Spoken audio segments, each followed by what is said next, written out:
साईं बाबा के चमत्कारिक कहानियों के पीछे जीवन से जुड़ी कोई न कोई शिक्षा छुपी हुई है। साईं बाबा साथ शरीर भले ही अब नहीं है, लेकिन सच्चे भक्तों को हमेशा यह एहसास होता है कि साईं बाबा उनके साथ है। उनकी जन्म तिथि के विषय में यह मान्यता है कि एक बार अपने एक भक्त से पूछे जाने पर उन्होंने अपनी जन्म तिथि 28 सितंबर 1836 बताई थी।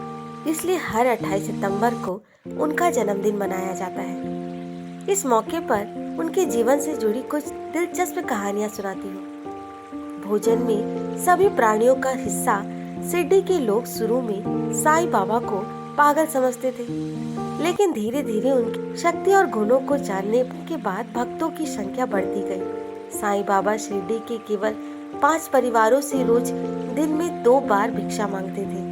वे टीन के बर्तन में तरल पदार्थ और कंधे पे टंगे हुए कपड़ों की झोली में रोटी ठोस पदार्थ इकट्ठा किया करते। सभी सामग्रियों को वे द्वारिका माई लेकर मिट्टी के बड़े बर्तन में मिलाकर रखते थे। कुत्ते, बिल्लियां, चिड़िया निसंकोच आकर उस खाने का कुछ अंश खाकर जाते। बची हुई भिक्षा को साईं बाबा भक्तों के साथ मिलकर बांट कर खाते।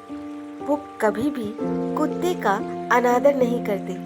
एक बार साईं के एक भक्त ने साईं बाबा को भोजन के लिए घर पर बुलाया। निश्चित समय से पूर्व ही साईं बाबा कुत्ते का रूप धारण करके भक्त के घर पहुंच गए। साईं भक्त ने अनजाने में चूल्हे में जली हुई लकड़ी से कुत्ते को मारकर भगा दिया। जब साईं बाबा नहीं आए तो उसका भक्त घर पर जा पहुंचा। साईं बाबा मुस्कुराए और कहा, मैं तो तुम्हारे घर भोजन के लिए आया था, लेकिन तुमने जलती हुई लकड़ी से मारकर मुझे भगा दिया। साईं बाबा का भक्त अपने भूल पर पछताने लगा और माफी मांगी। साईं बाबा ने स्नेहपूर्वक उसकी भूल को क्षमा कर दिया। उदी की महिमा भी इस कहानी का एक हिस्सा है।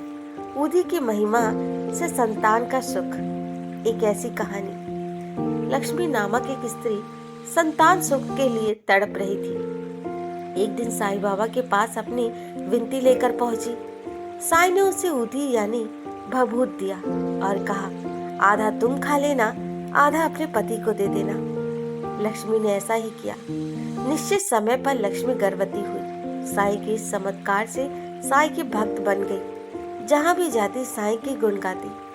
साईं के किसी विरोधी ने लक्ष्मी के गर्भ को नष्ट करने के लिए धोखे से गर्भ नष्ट करने की दवा दे दी। इससे लक्ष्मी को पेट में दर्द स्तव होने लगा।